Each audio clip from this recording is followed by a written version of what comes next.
Movie के start में हमें बताया गया है कि ईयर 1929 ग्रेट वॉर के 11 साल बाद ब्रिटेन ने फलस्तीन में कॉलोनियल रूल को खत्म करने का प्रॉमिस किया था, लेकिन अब वो इस बारे में कुछ नहीं कर रहे थे, जिसकी वजह से यरूशलेम टिंडर बॉक्स बन चुका था और इस सब के खिलाफ तहरीक चलाने वालों को अरेस्ट किया जा रहा था। उसके बाद मूवी स्टार्ट होती है और हम एक लड़की को कैद में देखते हैं। फिर एक नकाब वाली औरत भाग रही होती है और उसके पीछे पुलिस लगी होती है और घरों की छतों पर से भागते हुए वो औरत अपने कपड़े चेंज कर लेती है और हम देखते हैं कि वो फ्राइन फिशर है। फिर वो प्रोफेसर लेनॉइस के घर की छत से कूदकर उनके पास जाती है और उन्हें बताती है कि मैं एक लड़की शीरीन अब्बास को ढूंढ रही हूँ। प्रोफेसर पहले तो कहते हैं कि मैं उसके बारे में नहीं जानता।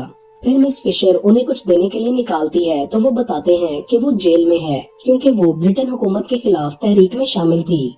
तभी वहाँ पुलिस आकर मिस फिशर को पकड़ लेती है। वो उसे ऑफिसर मोन्टैग के पास लेकर आते हैं और उसकी गन भी मोन्टैग को देते हैं, जिसकी गोलियां वो निकाल लेता है, लेकिन एक गोली नीचे गिर जाती है जिसे मिस फिशर उठा लेती है। मोन्टैग उससे कहता है कि मैं जानता हूँ तुम यहाँ शीरीन अब्बास को ढूंढने के लिए आई हो।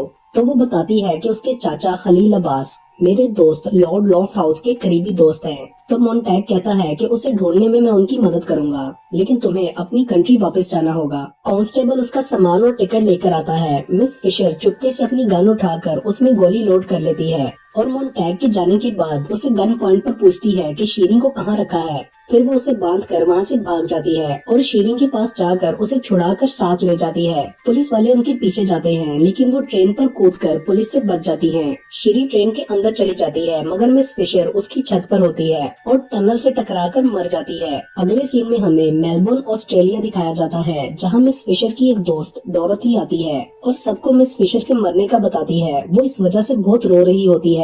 वहाँ डिटेक्टिव रॉबिन्सन होता है जो मिस फिशर की डेथ का सुनकर सैड होता है। रॉबिन्सन 6 हफ्ते बाद ऑस्ट्रेलिया से इंग्लैंड जाता है, जहाँ लॉफ्ट हाउस मैनर में मिस फिशर के दोस्त लॉर्ड और लेडी लॉफ्ट हाउस ने उनके लिए मेमोरियल रखी थी। वहाँ मेमोरियल में पहले Lord loft house miss Fisher के लिए स्पीच देते हैं और फिर डिटेक्टिव रॉबिन्सन स्पीच स्टार्ट करने ही वाला होता है कि मिस फिशर अपने बाईप्लेन से वहाँ आ जाती है। सब उसको देखकर बहुत खुश होते हैं। शीरीन अब्बास भी अपने अंकल खलील के साथ वहाँ पर होती है, लेकिन इंस्पेक्टर रॉबिन्सन फिशर के ऐसा करने पर नाराज होता है। वो उससे कहता है कि मैं तुम्हारी फेयरवेल स्पीच वाले नोट को अब सही वक्त के लिए संभाल कर रखूंगा। अगले सीन में हम उन सबको एक रूम में देखते हैं, जहाँ जोनाथन मिस फिशर से मोन्टैग से उसकी मुलाकात के बारे में पूछता है। शेख खलील का लंदन में लॉर्ड लॉफ्ट हाउस के साथ कोई बिजनेस था और उसके लिए लेडी एलेनोर शीरीन को उसके लिए स्पॉन्सर कर रही थी, लेकिन शीरीन इस सबसे खुश नहीं होती, जो कि मिस फिशर समझ जाती हैं और शीरीन इस बारे में कुछ बोलने लगती है तो शेख खलील बात बदलकर उसको चुप करा देते हैं। उसके बाद अगले सीन में मिस फिशर उन्हें बताती है कि शीरीन फलस्तीन नहीं छोड़ना चाहती थी, क्योंकि उसके गाँव में जो सैंडस्टॉर्म आया था वो उसकी तहकीकात करना चाहती थी,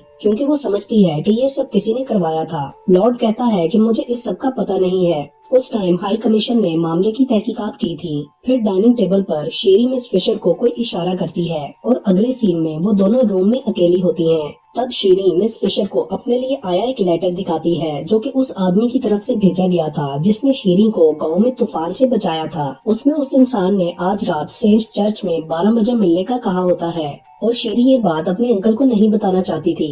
मिस फिशर लेटर को देखकर समझ जाती है कि इस लेटर को पहले खोला गया है और वो शीरीन से कहती है कि तुम्हारी जगह मैं इससे मिलने जाऊंगी। रूम से बाहर आने पर उसे वहाँ शेख खलील मिलता है, जो पूछता है कि शीरीन ने आपसे क्या कहा। तो मिस फिशर उससे कहती है कि तूफान में सब कुछ खोने की वजह से वो दुखी थी। तो शेख खलील कहता है कि उसे समझना होगा कि हमारा फ्यूचर वहाँ डेजर्ट में नहीं, यहाँ लंदन में है। रात को मिस फिशर रॉबिन्सन के पास जाती है और उसे अपने साथ चर्च में स्ट्रेंजर को मिलने जाने के लिए कहती है और वो उसे बताती है कि फलस्तीन में एक बेडून ट्राइब को मार दिया गया है और फिर सबूत मिटाने के लिए सैंडस्टॉर्म का सहारा लिया गया और उस सबकी अकेली सर्वाइवर एक लड़की अपनी जान खतरे में डालकर मर्डर को ढूंढना चाहती है। ये सुनकर जैक मान जाता है। अगले सीन में मिस फिशर चर्च में जाती है। वहाँ उसे एक आदमी मिलता है। वो मिस फिशर पर यकीन नहीं कर रहा होता कि तभी कोई उसे गोली मार देता है। वो मरने से पहले कहता है कि शीरीन से कहना मुझे माफ कर दे, हम सब शापित हैं। और मिस फिशर को एक एमराल्ड एमुलेट देता है। वो उसे छुपा लेती है और तभी पुलिस वहाँ आकर जैक और उसे पकड़ लेती है। पुलिस उन्हें बताती है कि इस आदमी का नाम विल्सन था और वो एक मुजरिम था। वो एक सोल्जर था और उसने अपने साथी सोल्जर कैप्टन हैरी टेम्पलेटन के साथ मिलकर ब्रिटिश आर्मी को डेजर्टेड किया था और कैप्टन हैरी को पहले ही इस बात के लिए फांसी दी जा चुकी है। फिर असिस्टेंट कमिश्नर उन्हें छोड़ देता है, लेकिन उनके पासपोर्ट रख लेता है कि जब तक ये केस चल रहा है तुम दोनों लंदन से बाहर नहीं जा सकते। बाहर मिस फिशर को मोन्टैग असिस्टेंट कमिश्नर के रूम में जाता हुआ नजर आता है, तो वो बाहर छुपकर उनकी बातें सुनने लगती है जो अंदर उसी के बारे में बात कर रहे होते हैं। बाहर आके मिस फिशर रॉबिन्सन को मनाने लगती है, जो उससे नाराज होता है क्योंकि मिस फिशर ने उसको छोड़ के किसी और से शादी कर ली थी। फिर वो दोनों उस एमुलेट को लेकर प्रोफेसर लिनोस के पास जाते हैं, जिन्हें मिस फिशर की मदद करने की वजह से यरूशलेम से निकाल दिया गया था। प्रोफेसर उस एमुलेट को देखकर बताते हैं कि ये इजिप्शियन लग रहा है और इस पर क्रिप्ट ऑफ टीयर्स एनग्रेव्ड हुआ है, जो कि एक मिथ है और अलेक्जेंडर द ग्रेट से लिंक करता है। वो बताते हैं कि मेरे पास एक ट्रांसक्रिप्ट है जिसमें अलेक्जेंडर की लास्ट कैंपेन का जिक्र है, जहां उन्हें बहुत दर्द मिला जिसकी वजह से वो बहुत रोए। उन्होंने एक बड़े ज्यूल को प्रोटेक्ट किया जिसे ऑल सीइंग आई कहा जाता है और ये एक बहुत स्ट्रॉन्ग कर्स है। इस एमुलेट का मतलब है कि तय खाने से खजाना निकाल लिया गया है। अगर ऑल सीइंग आई हटा दी जाए तो कर्स रिलीज हो जाता है और ये एमुलेट भी कर्स्ड है। मिस फिशर प्रोफेसर से वो ट्रांसक्रिप्ट देने का कहती है। प्रोफेसर वो लेने के लिए जाते हैं तो अचानक लाइट बंद हो जाती है और उनकी आवाज आती है, तो फ्राइन वो एमुलेट रॉबिन्सन को देखकर खुद प्रोफेसर को देखने के लिए जाती है। तभी कोई आदमी रॉबिन्सन पर हमला करके वो एमुलेट लेने लगता है, मगर वो उससे लड़कर एमुलेट बचा लेता है। फ्राइन के आने पर वो आदमी भाग जाता है। वो लोग उसके पीछे जाते हैं मगर उसे पकड़ नहीं पाते। अगली सुबह मिस फिशर शीरिंग को विल्सन के बारे में बताती है और वो एमुलेट उसे देती है, जिसे देखकर शीरिंग को अपनी माँ की याद आती है। शीरिंग बताती है कि ये मेरी माँ का था। फ्राइन उससे क्रिप्ट ऑफ टीयर्स का पूछती है तो वो कहती है मुझे नहीं पता। जैक रॉबिन्सन मिसेस टेम्पलेटन के घर जाता है और वो उन्हें एक एस्ट्रोलोब देती है जो एक्चुअली में विल्सन उससे लेने आने वाला था।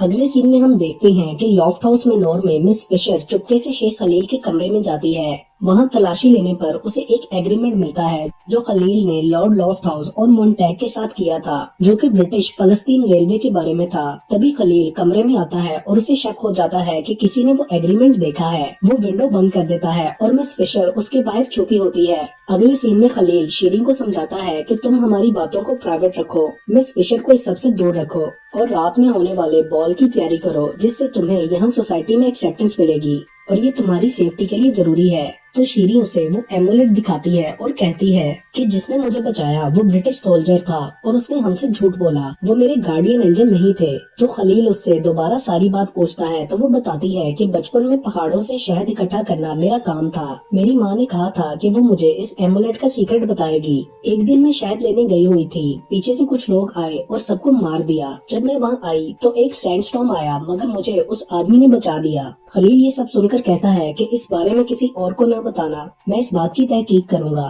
रात को बॉल में रॉबिन्सन फ्राइन को वो एस्ट्रोलोब देता है। वो जैक से कहती है कि हमें उस डील का पता लगाना है। मैं लॉर्ड और मोन्टैग को देखूंगी, तुम शेख का पीछा करो। शेख लॉर्ड को फलस्तीन रेलवे खरीदने के लिए फंड दे रहा था, लेकिन शीरिंग की बताई हुई बात की वजह से वो अब इस एग्रीमेंट पर साइन नहीं कर रहा था। वो मोन्टैग को केस सेटल करने का कहता है। एग्रीमेंट साइन न करने की वजह से लॉर्ड को खलील पर गुस्सा आता है और वो उससे उलझता है। वो कहता है कि मैंने फलस्तीन में ब्रिटिश के लिए अपना सब कुछ कुर्बान कर दिया, ये मेरी गलती है। वो शीरिंग को पैकिंग करने का कहता है और वहाँ से चला जाता है। बाद में एक आवाज आने पर सब उसके रूम में जाते हैं तो वो वहाँ मरा होता है। मिस फिशर को खिड़की से नीचे लॉन में एक गन पड़ी नजर आती है। वो और जैक उसे जाकर उठाते हैं तो पुलिस वहाँ आ जाती है और पुलिस को वहाँ से लॉर्ड की कोर्ट का बटन भी मिलता है। असिस्टेंट कमिश्नर लॉर्ड से इन्वेस्टिगेट करता है। बाद में मिस फिशर और जैक खिड़की से छुपकर खलील के रूम में जाते हैं।